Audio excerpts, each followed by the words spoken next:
तर आम्हाला निकाल अमान्य आहे, आम्ही सर्वोच्च न्यायालयामध्ये जाणार असं उद्धव ठाकरे यांनी म्हटलं आहे। तर निवडणुकीच्या आधी दूध का दूध पाणी का पाणी व्हायला पाहिजे असंही ठाकरेंनी म्हटलेलं आहे। मेंढ्यांच्या सेनेला जनता मान्य करणार नाही अशी प्रतिक्रिया उद्धव ठाकरे यांनी दिली। त्यांनी सर्वोच्च न्यायालयाचा अपमान केलेला आहे। सर्वोच्च न्यायालयाने स्पष्ट शब्दात सुनील प्रभू आणि अजय चौधरी यांची नेमणूक ग्राह्य धरलेली आहे। सर्वोच्च न्यायालय काही कळत नाही असं म्हणणं आहे का? त्याच्यामुळे काय झालेलं आहे की यांनी नसतीबाला स्वतःच्या अंगावरती ओढून घेतलेली आहे।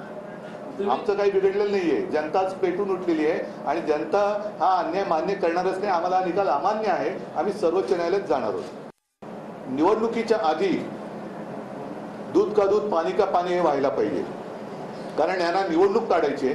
निवडणुकीमध्ये यांना असं वाटलं होतं की लोकांच्या मनात, जनतेच्या मनात, मतदारांच्या मनात आपण संभ्रम निर्माण करून शिवसेना संपवू, पण शिवसेना काही संपत नाहीये आणि शिवसेनाही संपणार नाहीच आणि मेंढ्याची किंवा गद्दाराची शिवसेना हे महाराष्ट्रातली जनता, देशातली जनता मानणार नाही। या संदर्भात आणखी एक महत्त्वाची बातमी, नार्वेकर आरोपीला भेटले त्याच वेळी हा निकाल अपेक्षित होता असं उद्धव ठाकरे यांनी म्हटलं आहे। आजच्या निकालानं लोकशाहीची हत्या झाल्याची प्रतिक्रिया उद्धव ठाकरे यांनी दिली।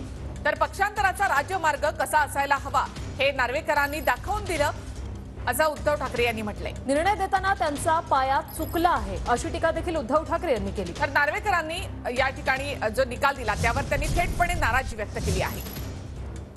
त्यांनी जाऊन आरोपीची भेट घेतली आणि एकदा नाही दोनदा घेतली, त्याच वेळेला हा निकाल अपेक्षित होता।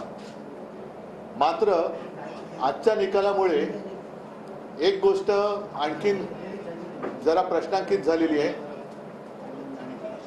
की लोकशाहीची तर यांनी हत्या केलीच, पक्षांतर बंदी कायदा अधिक मजबूत करण्याच्या ऐवजी पक्षांतर कसं करावं अथवा पक्षांतराचा राजमार्ग कसा असायला पाहिजे हा त्यांनी आज दाखवून दिला।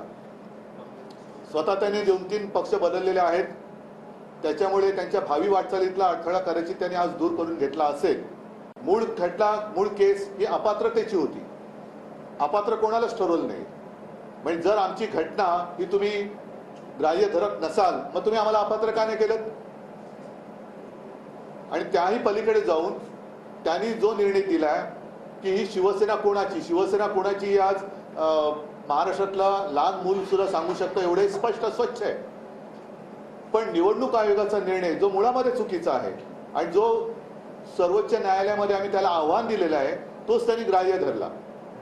म्हणजे निर्णय देताना त्यांचा पायच चुकलेला आहे, डळमळीत आहे आणि हा पूर्णपणे अगदी निर्लज्जपणाचा कळस हा त्यांनी गाठलेला आहे।